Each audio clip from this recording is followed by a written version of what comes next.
আল্লাহর হাবিব ইরশাদ করেন, ও দুনিয়ার ইমানদার মুসলমানেরা, তোমরা আলেম হও। কি হও? কথা বলেন না কেন? কি হও? আলেম হও।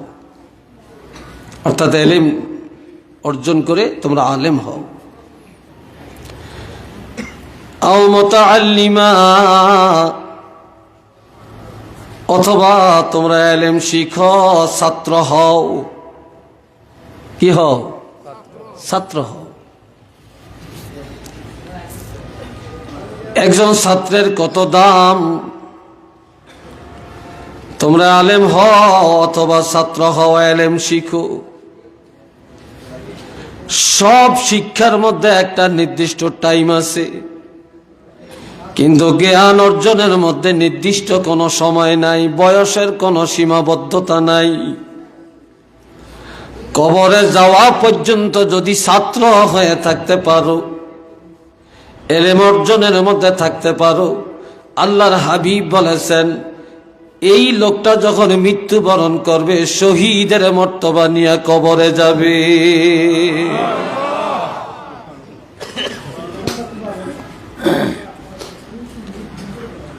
আও মুস্তামিআ, যদি ছাত্র হতে না পারো তাহলে তোমরা আলেমের কাছে যাও, আলেমের মজলিসে যাও, ওয়াজ মাহফিলে গিয়া আলেমের কথা শোনো। এতটুকু যদি ক্ষমতা না থাকে তাহলে আও মুহিব্বা, আলেমদেরকে মহব্বত করো। সাবধান, পৃথিবীর সবার সাথে দুশ্মনী করলো, ওলামায়ে কেরামের সাথে দুশ্মনী করো না। কারণ আল্লাহ সব সহ্য করে নেয়, কিন্তু নবীর ওয়ারিস আলেমদের সাথে দুশ্মনী সহ্য করে নেয় না।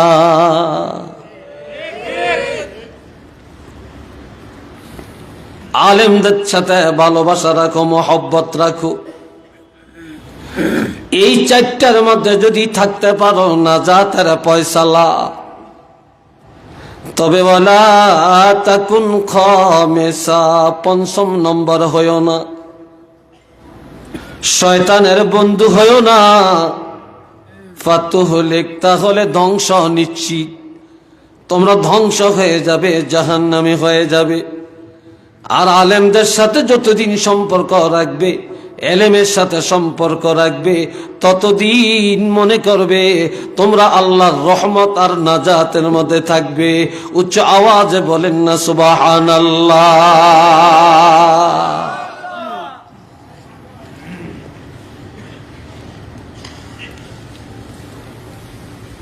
নাসাই শরীফের মধ্যে একটা হাদিস আছে, আল্লাহর হাবিব বলেছেন, 5 শ্রেণীর মানুষ বিনা হিসাবে জান্নাতে যাবে। কয় শ্রেণী? আরেকটু জোরে বলেন। 5 শ্রেণীর মানুষ। 1 নম্বরে হক্কানি উলামায়ে কেরাম। একটু আলহামদুলিল্লাহ কর না, আরেকটু জোরে, আরেকটু ভলিউমটা বাড়াইয়া বলেন। 1 নম্বরে আলেম, 2 নম্বরে শহীদ, 3 নম্বরে গাজী, 4 নম্বরে হাফেজ কোরআন, 5 নম্বরে দানকারী। এই 5 ব্যক্তি বিনা হিসাবে জান্নাতে যাবে। কেন? কিয়ামতের ময়দানে আলেমে বা আমল যারা সুন্নত তরিকায় আলেম অনুযায়ী জীবন যাপন করে, এদেরকে আমার আল্লাহ কিয়ামতের ময়দানে ডাক দিবে, ও আলেমরা তোমরা সব আসো। এইবার আলেমদেরকে আমার আল্লাহ প্রত্যেক নবীকে একটা পতাকা দেওয়া হবে। আমার নবীর পতাকার নাম হবে লেওয়ায়ে হামদ। ওই পতাকার সেই ডালের নিচে নিয়ে দাঁড় করাবে। এইবার ডাক দিবেন শহীদের, এ শহীদেরা, সুহাদায়ে কেরামেরা আসো। শহীদেরা যখন আসবে, আল্লাহ জিজ্ঞাসা করবে, কি আশা নিয়ে তোমরা এখানে আসছো? বলবে, আল্লাহ আমরা জান্নাতে যাওয়ার আশা নিয়ে আসছি। বলে, আমি আল্লাহর পথে শহীদ হলে জান্নাতে যাওয়া যায়, এটা পাইছো কই? বলে, আল্লাহ এই যে তোমার কাছে লাওয়ায়ে হামদে দাঁড়িয়ে আছে আলেম, এই ওলামায়ে কেরামের কাছে শুনে শুনে আমরা আমল করেছি। বলবে, যাও তোমরা আলেমের পিছনে দাঁড়াও। এবার ডাক দিবে, গাজী, ইসলামের জন্য জিতলে হয় গাজী। তোমরা গাজী হলে জান্নাতে যাওয়া যাবে, পাইছো কোথায়? বলে, আল্লাহ এই কথা আমরা আলেমের কাছে পাইছি। বলবে, তোমরা শহীদের পিছনে দাঁড়াও। এবার ডাক দিবে, ও কোরআনের হাফেজেরা আসো। 30 পারা কোরআনের হাফেজ হলে জান্নাতে যাওয়া যায়, পাইলা কই? বলে, আল্লাহ এই কথা আমরা আলেমের কাছে পাইছি। গাজীর পিছনে দাঁড়াও। দানকারী করে ডাক দিবে, দানকারীরা রে, হালাল পথে দান করলে মাদ্রাসা মসজিদে মক্তবে লিল্লাহি দান করলে জান্নাতে যাওয়া যায়, এটা পাইছো কোথায়? বলে, আলেমের কাছে। হাফেজে কোরআনের পিছনে দাঁড়াও। এবার আল্লাহ অর্ডার দিবে, ও আলেমরা, তোমাদের কথা শুনে, তোমাদের আমল দেখে এরা এই আমলটা করে আজকে জান্নাতি হয়েছে। সুতরাং তোমরা আলেমরা আগে জান্নাতে প্রবেশ করো, তোমাদের পিছি পিছে তারাও জান্নাতে প্রবেশ করবে।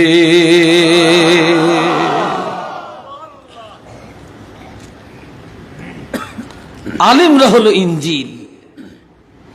কথা বুঝে আসছে কিনা? ইঞ্জিল। সে এলেম তৈরির কারখানাই মাদ্রাসা। সবাই উচ্চ আওয়াজে বলেন না আলহামদুলিল্লাহ। আর একটু জোরে বলেন। সবাই মহব্বতে পড়েন সাল্লাল্লাহ।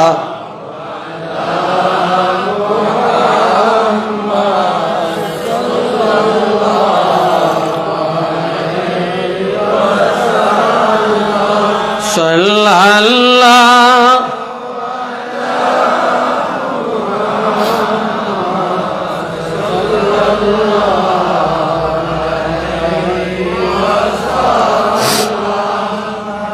আমার প্রাণের ভাইয়েরা,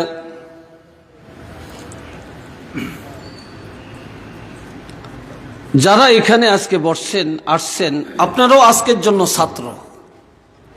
আলহামদুলিল্লাহ বলতেন না? মাদ্রাসায় যারা নিয়মিত পড়ে তারা রেগুলার নিয়মিত ছাত্র। আর মাদ্রাসার মাহফিলে যারা আজকে আসছেন, আপনারা আজকের জন্য ছাত্র। আল্লাহর হাবিব ইরশাদ করেন আপনাদের মতো ছাত্রের সম্পর্কে, قال رسول الله صلى الله عليه وسلم من سلك طريقا يلتمس فيه علما سهل الله له طريقا من طرق الجنة। একবার বলেন আলহামদুলিল্লাহ।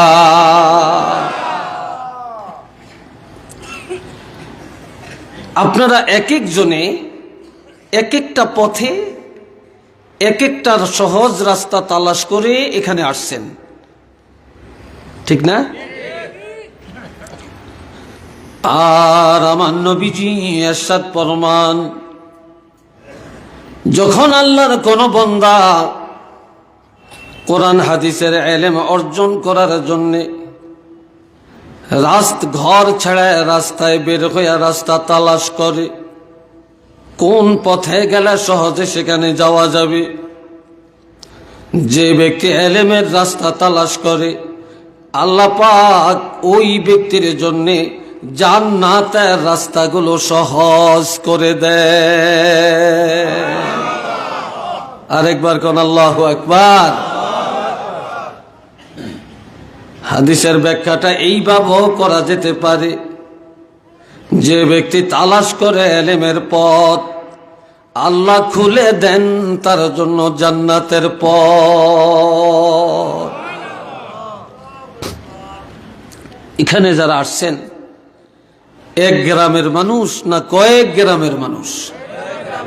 হ্যাঁ, বিভিন্ন অঞ্চল থেকে আসছেন, তাই না?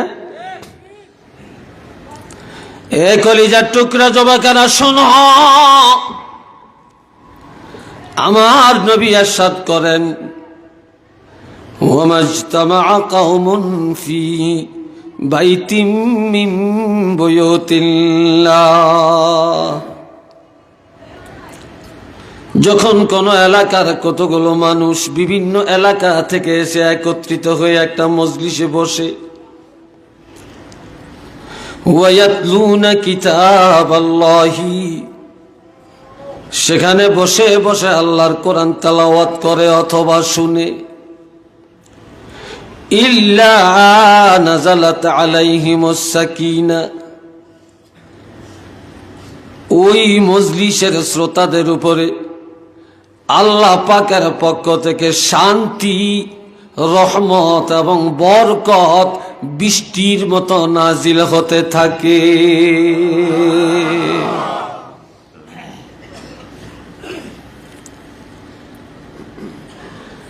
ইয়াতলুনা কিতাবাল্লাহি ওয়া ইয়াতাদারাসুনাহু বাইনাহুম। এই মানুষগুলি উঠে কেন? এরা কি ছাত্র নাকি, না চলে যাচ্ছেন? কেন উঠবেন? উঠবেন না। এ বাবাজি খেয়াল করেন, মজলিসে বসে যখন কোরআন তেলাওয়াত করে অথবা শুনে অথবা পরস্পরের মধ্যে কোরআন হাদিস আলোচনা করে, ইল্লা নাযালাত আলাইহিমুস সাকিনা, আমার রাসূল বলেন ওই শ্রোতাদের উপরে আল্লাহর পক্ষ থেকে সাকিনা, সাকিনা শব্দের অর্থ শান্তি, সাকিনা শব্দের অর্থ রহমত, সাকিনা শব্দের অর্থ বরকত, আমার আল্লাহর পক্ষ থেকে নাজিল হতে থাকে।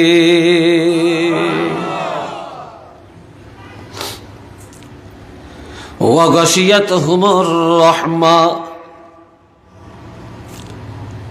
আমাদের চারিদিকে এখন রহমত, আল্লাহর রহমত আমাদেরকে গ্রাউ করে রাখছে, বেষ্টনী দিয়ে রেখেছে। মুসলিম শরীফ কিতাবুল ইলমের মধ্যে রাসূল বলেছেন যে মানুষ ওয়াজ মাহফিলে ইলমে দ্বীনের মজলিসে এমন ভাবে বসে থাকে,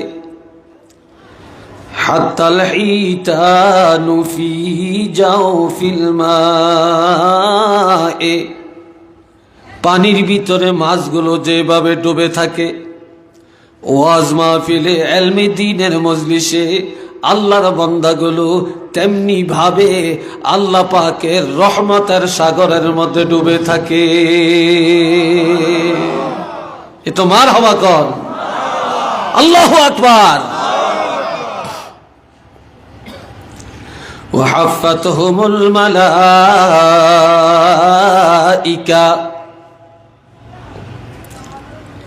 আমার রাসূল আরো বলেন, যেখানে ইলম আলোচনা হয় সেখানে আমার আল্লাহ অসংখ্য রহমতের ফেরেশতা জমিনে পাঠায়া দেন। ওই ফেরেশতারা কানায় কানায় ভরে বসে যায়, আর একদল ফেরেশতা চারিদিকে দাঁড়িয়ে যায়, একজনের হাতে আরেকজনে ধরে, একজনের কাঁধের উপরে আরেকজনে দাঁড়ায়। এইভাবে চারিদিক থেকে দাঁড়াইতে দাঁড়াইতে প্রথম আসমান পর্যন্ত দাঁড়িয়ে যায়। এই ফেরেশতারা এখন আমাদের জন্য দোয়া করতেছেন যে আল্লাহ, তোমার এই বান্দাগুলো বাড়ি থেকে যখন আসছে গুনার বোঝা নিয়ে আসছে, ও আল্লাহ, এরা যখন মুনাজাত দিয়া বাড়িতে যাবে এদেরকে নিষ্পাপ বেগুনা ওলি বানায়া বাড়িতে ফিরাইয়া দিও। এই জন্য আমার রাসূল বলেন, মানুষ মাহফিলে যায় গুনাহগার হইয়া, মাহফিল থেকে বাড়িতে যায় নিষ্পাপ হইয়া। উচ্চ আওয়াজে বলেন না সুবহানাল্লাহ।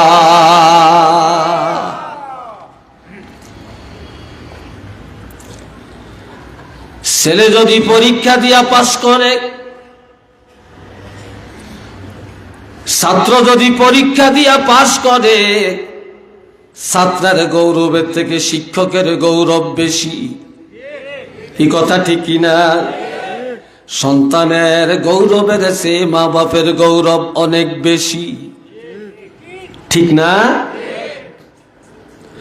যে ছেলে মেয়ে ভালো লেখাপড়া করে, ভালো রেজাল্ট করে, পিতা মাতা এই সুসংবাদটা অন্যের কাছে প্রচার করে, শিক্ষকেরা গভর্নিং বডির সদস্যের কাছে ফোন দেয়া জানায়, প্রতিষ্ঠানের হিতাকাঙ্ক্ষী যারা তাদেরকে মোবাইলে জানিয়ে দেয় আমাদের মাদ্রাসার, আমাদের বিদ্যালয়ের রেজাল্টটা এমন এমন।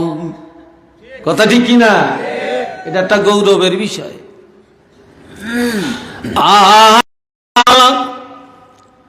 ওয়াযাকারাহুমুল্লাহু ফী মান ইনদা। আল্লাহ যে বান্দা বান্দি দুনিয়াতে কোরআন হাদিসের ইলম শিখে, তাদের ব্যাপারে আমার আল্লাহ আসমানের মধ্যে আল্লাহর নিকটতম রহমতের ফেরেশতাদের কাছে গর্ব করে। কি করে? আল্লাহ নিজে গর্ববোধ করে, উল্লেখ করে করে জানিয়ে দেন, আমার অমক বান্দা, আমার অমক বান্দা ওই দেখো কোরআন হাদিসের ইলম শিখতে আসে। তখন আল্লাহ জানিয়ে দেন, ফেরেশতারা জানা থাকো, আমি আমার এই বান্দাগুলোকে ক্ষমা করে দিলাম। এটা চিল্লে বলেন না সুবহানাল্লাহ।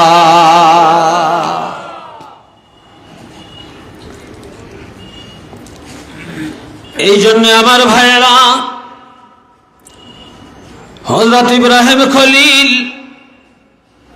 বাইতুল্লাহ নির্মাণের পরে বাইতুল্লাহর সামনে দাঁড়ায়া 2 রাকাত নামাজ আদায় করলেন। কয় রাকাত? আরেকবার বলেন। 2 রাকাত। আপনারা আমার দিকে চান, আরেক দিকে চাইেন না। কিছু মানুষের অভ্যাস আছে, আপনি যদি জিবরিলে ওয়াজ করে এরপরও রাখতে পারতেন না।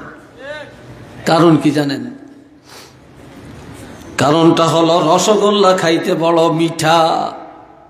রসগোল্লা চিনেননি? রসগোল্লা এটা খাইতে বড় তৃপ্তি, কিন্তু যার টাইফয়েড অথবা বিষম ক্ষেত্র জ্বর হয়েছে, তার মুখে রসগোল্লা দিলে লাগবে তিতা। কি কথা ঠিক কিনা? লাগবে কি? আজ মুসলমান হারামের পিছনে চলতে চলতে, মিথ্যার পিছনে প্রতিষ্ঠিত হতে হতে, গুনাহ বা নাফরমানি করতে করতে আমাদের অন্তর এখন এতটা খারাপ হয়েছে, কোরআন হাদিসের মিষ্টি কথাগুলা যত বলবেন তাদের কাছে তিতা লাগবে। কি ঠিক না?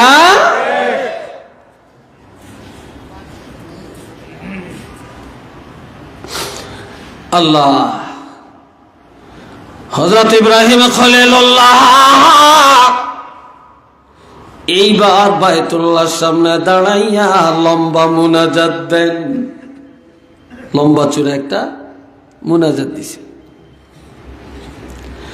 এই মুনাজাতের মধ্যে আল্লাহর কাছে বললেন, আল্লাহ রব্বানা ওয়া বা'আস ফীহিম রাসূলাম মিনহুম ইয়াতলু আলাইহিম আয়াতিকা ওয়া ইউআল্লিমুহুমুল কিতাবা ওয়াল হিকমাতা ওয়া ইউযাক্কিহিম ইন্নাকা আনতাল আজিজুল হাকীম। আল্লাহ। ও দোস্ত বুজুর্গ ভাইরা রে, কলিজার টুকরা যুবকেরা, শোনো। হযরত ইব্রাহিম খলিলুল্লাহ আমার আল্লাহর কাছে দরখাস্ত করেন, আল্লাহ গো, শ্রেষ্ঠ নবী, মহানবী, বিশ্ব নবী, শফিউল মুজনিবিন, রহমাতুল লিল আলামিনকে কার ঘরে কার বংশে জানি পাঠান জানি না, তবে তোমার কাছে দাবি জানাইলাম, দরখাস্ত করে রাখলাম, অ্যাপ্লিকেশন করলাম, আল্লাহ নবীকে আর কারো ঘরে কারো বংশে না পাঠায়া আমি ইব্রাহিম খলিলুল্লাহর বংশে আমার সন্তানদের মধ্য থেকে পাঠাইয়া দেন। আরেকটু জোরে।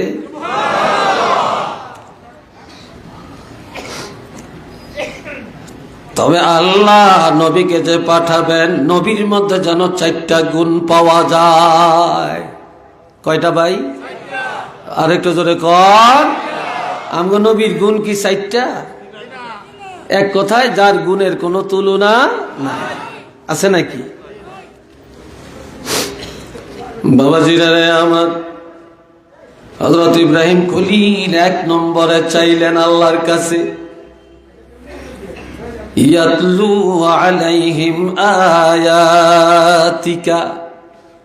আল্লাহ যেই নবীর প্রথম গুণবলী হবে, বৈশিষ্ট্যটা হবে, যিনি বিশ্ব জগতের মানুষের কাছে আল্লাহ আপনার কুদরতের নিদর্শন, সবচেয়ে বড় নেয়ামত, 30 পারা কোরআন তেলাওয়াত করবেন। কি করবেন? কোরআন শরীফ তেলাওয়াত করবেন।